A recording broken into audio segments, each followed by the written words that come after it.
Hello అండి అందరికీ ముందుగా అందరికీ విశ్వవసునామ ఉగాది పండుగ శుభాకాంక్షలు. సో మా ఇంట్లోనైతే ఫస్ట్ పచ్చడితో స్టార్ట్ చేస్తున్నాము. సో ఇంతకీ దీన్ని ఉగాది పచ్చడి ఎందుకు అంటారో నాకైతే అసలు తెలియదు. మీకు ఎవరికైనా తెలిస్తే కామెంట్ బాక్స్లో అయితే కామెంట్ చేయడం మర్చిపోకండి. సో మేమైతే ఇలా 6 రుచులతో అంటే 7 రుచులతోనైతే పచ్చడి అయితే చేశానమాట.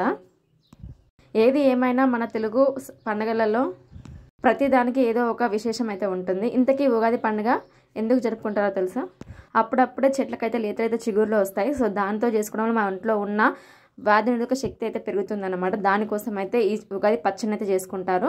ఇంకా 6 రుచులతో చేసుకునే ఈ పచ్చడి వల్ల ఏంటంటే మన బాడీలో ఉన్న జంక్ మొత్తం క్లీన్ అయిపోతుంది. అండ్ నెక్స్ట్ మేమైతే ఉగాది పచ్చడి తర్వాత బూరెలు అయితే చేసుకున్నాం అనమాట. మేమైతే బూరెలు అంటాం, మీ సైడ్ ఏమంటారు ఒకసారి కామెంట్ బాక్స్లో అయితే కామెంట్ చేయండి. ఈ బూరెలను అయితే మనము బెల్లంతో కానీ చక్కెరతో కానీ రెండింటితో కూడా చేసుకోవచ్చు అనమాట. దేని టేస్ట్ దానికే ఉంటుంది. ఇదైతే మన ఒంట్లో ఉన్న వేడిని తగ్గించడానికి అయితే ఈ బూరెలు అయితే చేస్తారు. ఈ వీడియో నచ్చితే ప్లీజ్ లైక్ చేయమని అసలు మర్చిపోకండి.